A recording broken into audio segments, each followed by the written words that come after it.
Thank you, Barry and Chris, for leading us in song and prayer, respectively. Thanks to all of you for being here in the auditorium tonight and all who are visiting with us via live stream. We appreciate your being a part of the broadcast or the service tonight and taking part in our broadcast, which we do for just about all of our services now. And we appreciate young fellows who take care of that back there in the booth. I don't know who's back there tonight manning the booth, but they'll do a good job, I know. Be turning to John chapter 2. John chapter 2. We have concluded with chapter 1 and looked at the beginning of Jesus' ministry. And tonight we want to look at the first 11 verses of the book of John. Hope all of you have had a good day. It's been a beautiful day weather-wise, and I know that we're all thankful for the beautiful weather. We're not having any Indian summer days yet because that doesn't come until after the first frost. And after the first frost comes, when we get up like 70, 75, and 80, and beautiful sunny weather and some of the brightest days of the year, we used to call that Indian summer. And I still think about my daddy talking about those days.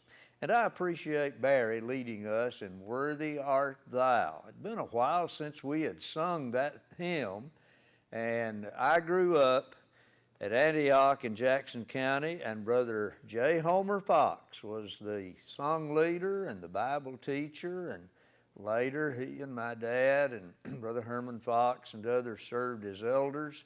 And Mr. Homer was a school teacher by trade, but he was a good song leader, and he would lead Worthy Art Thou quite often, and I always appreciated that song. In John chapter 2, verses 1 through 11, we read of the first of 7 signs that are revealed in the book of John.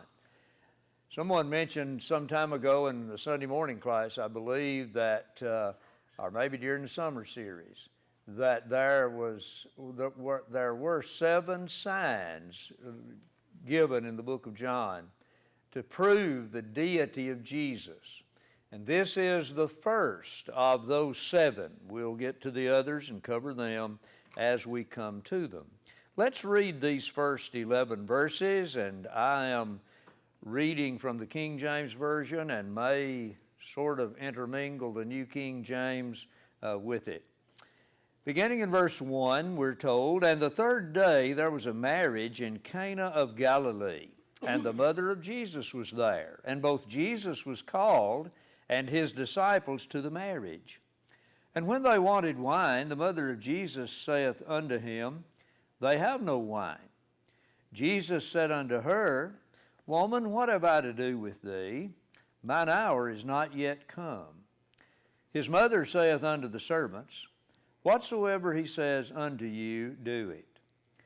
And there were set there 6 water pots of stone, after the manner of the purifying of the Jews, containing 2 or 3 firkins apiece. Jesus said unto them, Fill the water pots with water. And they filled them up to the brim. And he said unto them, Draw out now, and bear unto the governor of the feast. And they bare it. When the ruler of the feast had tasted the water that was made wine, and knew not whence it was, but the servants who drew the water knew, the governor of the feast called the bridegroom, and said unto him, Every man at the beginning doth set forth good wine, and when men have well drunk, then that which is worse. But thou hast kept the good wine until now. This beginning of miracles did Jesus in Cana of Galilee, and manifested forth his glory, and his disciples believed on him. Brother David Lipe, in his book on the book of John, outlines each chapter with an emphasis on Jesus. Chapter 1 has the heading of Jesus, the Word made flesh. Chapter 2 of the book of John has the heading, Jesus, the final authority. Here you have an illustration of the authority of Christ. The two major events in this book have to do with Jesus turning the water to wine and then the cleansing of the temple. And in these two events, you will see his authority over his creation. Because as we have seen in the last few weeks in our Sunday morning lessons, Jesus was involved in the creation of the world. And Paul points out that without him was not anything made that was made. So he was very much a part of creation. And John begins with, in the beginning was the Word was with God, and the Word was God, and talks about the creation. So right off the bat, at the beginning of his ministry, Jesus reveals his control over and his power or authority over the creation. Water does not just instantly turn to wine, but Jesus turned water to wine. And that event has been well documented and sung about and all of that. There was, I believe it's T. Graham Brown a few years ago, maybe several years ago now, had a country music song. And in that song, he was thanking the Lord for turning the wine into water in reference to his life. He was an alcoholic. And I remember him singing that on some of the family reunion shows on RFD. The miracle we'll talk about tonight of turning the water to wine. Next week we'll cover the cleansing of the temple. This beginning of miracles did Jesus. That's the way this narrative starts. When in verse 11, as he sums up what has just taken place in the preceding verses. That statement reveals to us that this was the beginning of the miracles, but it was by no means the end of the miracles. There would be many signs and wonders that Jesus would do. And John, near the end of the book, tells us that there were many things that Jesus did which are not recorded in this book. He only dealt with 7 of those events. There were lots of other things that Jesus did, but he said, these are written that you might believe that Jesus is the Christ, the Son of the living God. So he states at the outset the beginning of these miracles, and then sums it up at the end by saying, now there's lots of other things that Jesus did, signs and wonders and great works, that I've not recorded. But the purpose for which I've written is to produce faith in your hearts by these 7 things. We've all heard that 7 was considered sort of a perfect number by the Jews. 7 days of creation, for example. 7 days of creation week, I should say. Creation was completed on the 6th day. But those 7 days, and there are many other situations in the Bible where the number 7 arises. And so it could be that John approached this from that standpoint, or that the Spirit directed him to do this in this particular way. We know he was inspired of God. It was the beginning, but it was not the end. Notice that it's described in a historical and factual way.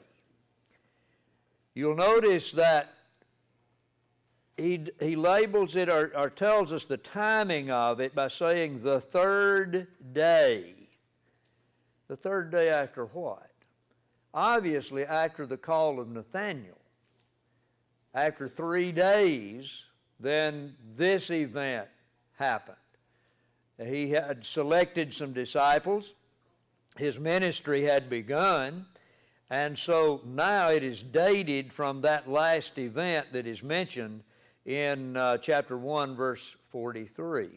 Notice how he establishes the geographical location. He says in Cana. Which Cana?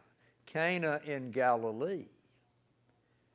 So he pinpoints the place, and he talks about the time. Now, it's interesting that Josephus, in his writings, mentioned that during the war with Rome, he himself was headquartered in the vicinity of this town or village. So it would have been quite a well-known place in that day. Brother Wood says in his commentary on it that it was about 4 miles northeast of Nazareth. Brother Light mentions the fact that it could also have been at a place about 9 miles due north of Nazareth. I've never been to the Bible lands, but I've talked with several people who have been, and the location of certain events will be varied if you travel there, maybe go this year and you go back 5 years later, and they might take you to a different place than they did 5 years previous when they took you to where Jesus was baptized. One of my teachers at Lipscomb told about that very thing. He said, we went a particular year and visited the place where Jesus was supposedly baptized by John in the Jordan, and he said there was a man in the company who had been there a few years previous, and he called attention to the fact, this is not the same place you took us to about 5 years ago, or a certain period of time, and said the guide said, well, there's some things under construction at the other site, so we had to bring you here today. So that you have to take that into consideration, and to exactly pinpoint some of these places in the Bible is a little bit difficult. But note that John gives details that were well known at the time of his writing of this material. And everyone could say, yep, I know where that is. I know that it did occur there. And so they would have known the time and the place. Notice that it had a purpose. Going back to verse 11, and he tells about the beginning of the miracles which Jesus did. You'll notice that he says that it manifested forth his glory. What happened here demonstrated the glory and power and authority of Jesus the Christ. And you'll notice too that it was productive. Look at what happened. And his disciples believed on him. Those disciples who had been following John and were now following Jesus, and those others that he had called to follow him, realized he indeed is the Messiah. This is the Son of God. And we will have several confessions of that nature in the book of John. You'll notice that this was a marriage in Cana of Galilee. The custom in those days was to have a great feast that might last for at least 7 days. It would be a 7-day event. You can read about that in Genesis 29 in the episode with Laban and Jacob.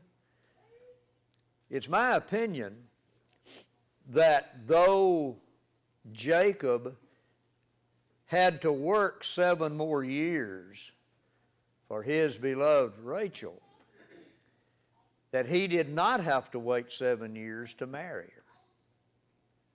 I think there was a rather brief period of time. If you go back and read the narrative very carefully, it doesn't seem that he has to wait for 7 years before he is married to Rachel. His father-in-law, you know, was as deceptive as Jacob had been. Jacob sort of met his match when he met his father-in-law, Laban. And it's interesting to read that. But you'll notice that there was a waiting period there that was involved. And also in the book of Judges, there is a statement made in Judges 14 about in the 7 days of the feast before the marriage took place. So this was evidently a custom that dated back into the Old Testament. Writers describe it as being a time of great pomp and circumstance. You know, there was ceremony after ceremony that would go on, and we were talking back in the foyer the other day about people, about marriage customs and so on, and of course Alan and Alexis is going to be married before long. And I mentioned a lesson that I delivered several, maybe years ago, but I found this interesting tidbit about a couple, I believe in Hendersonville, that had been married over 100 times to each other. The bride loved, Jerry Hicks shaking his head. The bride loved weddings, and her husband did too. And so they would go through their wedding vows again, and they did it. I think they hold the record of the most marriages ever. You know, there are some that have been married maybe 30 or 40 times to different people, but they have been married. That's true. I mean, you can look up the statistics and do your research, and you can find that. You can find the people that supposedly holds the record of being married the most times. But you look at this and you see this thing about this feast going on, and it was a very happy time. And they just it was a very joyful occasion. And a lot of rejoicing went on. So this was about a week-long thing, generally speaking. I want you to notice who was present at this wedding feast. Jesus' mother was there. She isn't named. She's simply called his mother. Everybody knew that her name was Mary. But it is said, and the mother of Jesus was there. What other occasion in the book is this same statement made? At the cross. At the cross. She isn't named at the cross, but she's called his mother. And so Mary has the honor, I guess, of being mentioned right here at the first of the book, though not by name, and near the last of the book. She was there at the beginning of his ministry, and she was there when it ended. Since John was directed, we believe, to take care of Mary, it's kind of like a form of honor. He didn't mention her by her first name. He called her mother. Yeah. Because to call her Mary was, I think that would be more of a in-line relationship than a mother to a son relationship. Yeah. I've read a couple of commentators about that very thing, that Jesus didn't recognize her by name in either occasion, or on either occasion, because perhaps this was something that had to be accomplished by him. And I think it strikes a blow to the emphasis that some religions give to Mother Mary. She is not our mediator, our link between God and man. He is our high priest. And I think that really is the impact of what he said when he said to her, "What have I to do with you?" Brenda? I read one commentary, I don't remember which one it was, when he addressed her as woman, that possibly this was a time when Jesus knew that he was going to be offered, and what an event that would be for his mother. Yeah. So in addressing this, he was kind of pulling away a little bit, Right. making a distinction, just kind of pulling away, because to save her possibly some suffering. Oh, yes. Yeah. No doubt. Oh, we can't even imagine what that mother went through to see what she saw. That's true. She knew who he was, and there is evidence right here in front of us in this event that she no doubt understood that he had supernatural powers and he could take care of this situation. But it was not to be done to honor her or to honor him per se, but to show the power and the authority that was vested in him as God in the flesh. And this would be something that he would take care of. In fact, that really is said to be the import of his words to her. And we'll talk more about that in just a moment. Was Mary a relative of this family? Could have been. It seems that she had quite a bit of leeway in telling the servants what to do, doesn't it? So she may have been invited by them to sort of oversee the wedding. Planner. Yeah, wedding coordinator. I tell couples nearly every time I'm asked to do a ceremony, my first piece of advice to you is plan to live together the rest of your life. But get you a good wedding coordinator.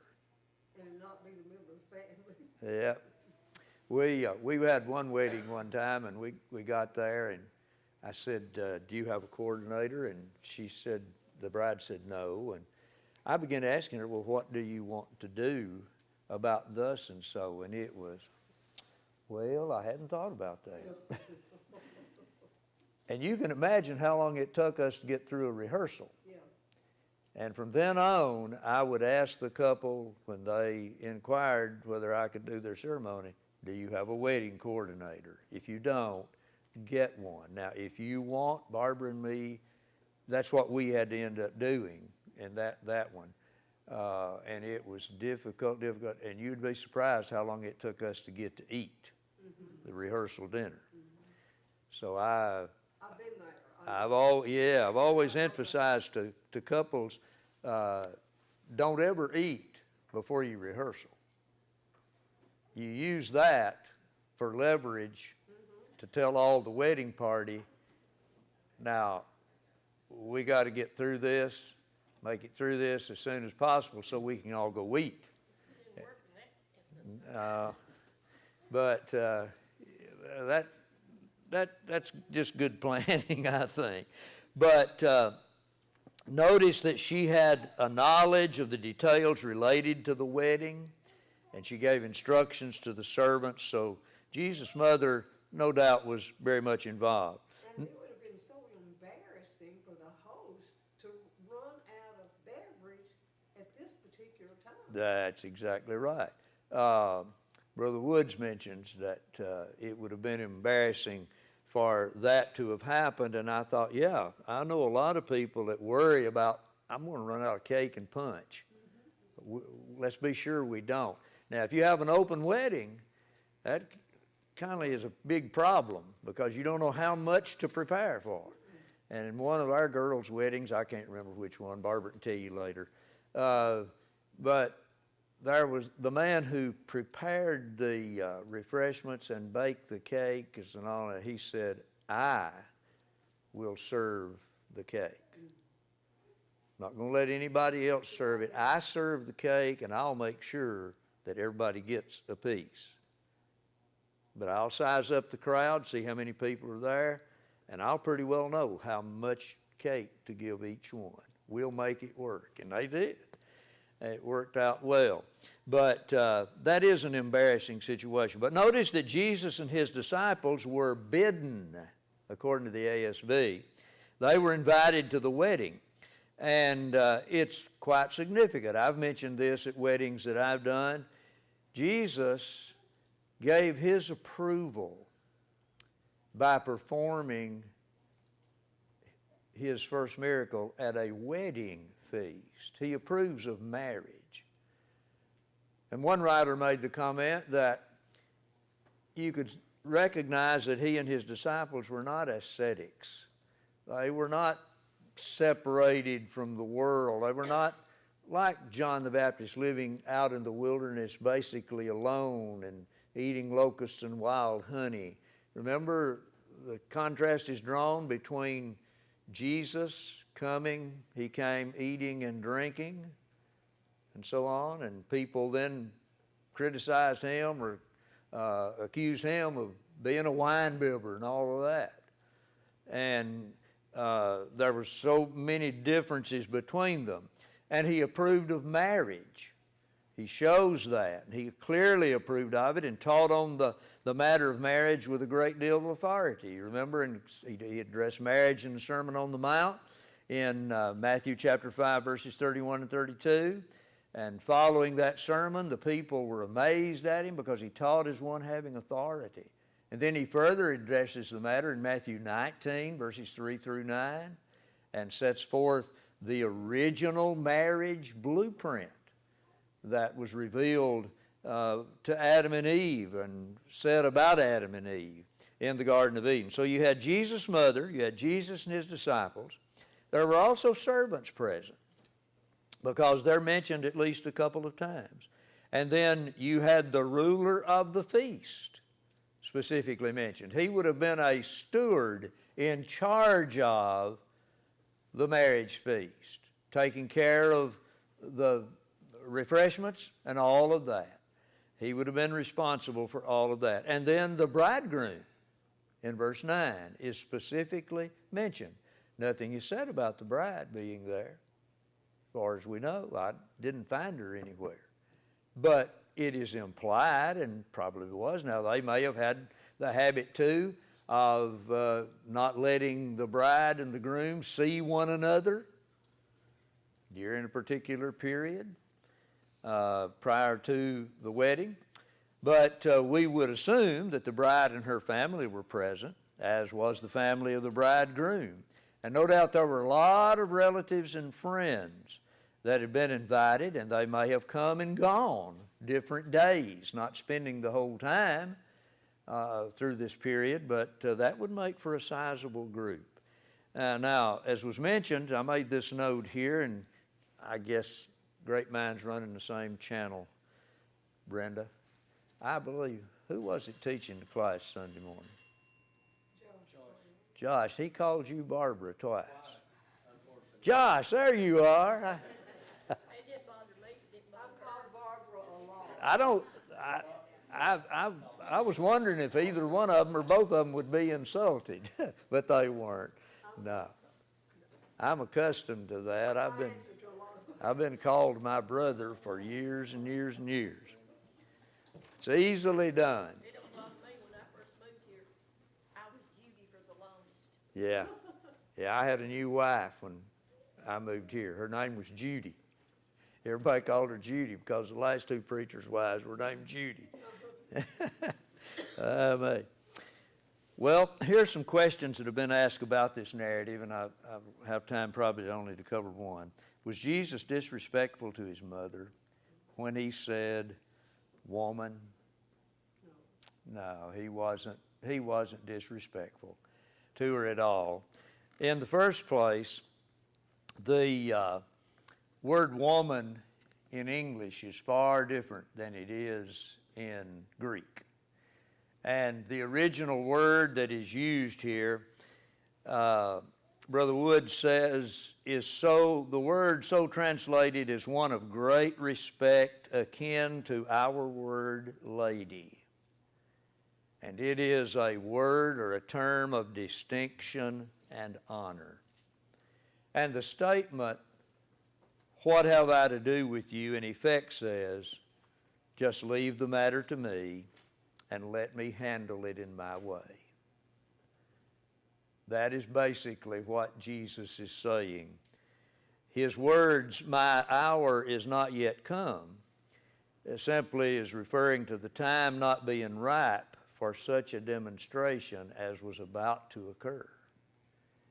He knew what he was going to do, just like he knew what he was going to do when he raised Lazarus from the dead. And there was a purpose behind the doing of it, not notoriety per se. It would bring the attention of a lot of people to Jesus, center directly over his head as the painting of the Last Supper does. If you look at the lines in that picture and that painting that we've all seen, Last Supper. yep, if you'll follow the lines, they will all come to a point right over the head of Jesus. It'll brings your attention to him. And that's what this miracle was designed to do as well. He would wait until the supply was completely exhausted so that no one could say, oh, there was some leftover wine back there. All the pots were empty, and then all of them were filled to the brim. Now, I can remember when a lot of people would refer to the top of the glass or a bucket or a pot as the brim. Fill her up to the brim. You meant fill it completely full. And Barbara will tell you, I still like my coffee cup filled up to the brim.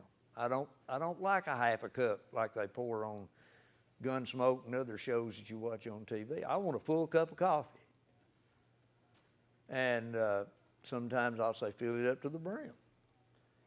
I've heard that saying for as long as I can remember. That's what he did. So there couldn't be any doubt about what was in those containers.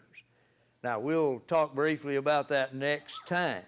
We'll talk about how much a firkin is, and we want to talk about whether or not this wine was alcoholic, intoxicating, drunken, producing wine. We'll talk about that next time, Lord willing. Thank you for your presence and your input, and we hope that you'll come back and be with us next week, Lord willing.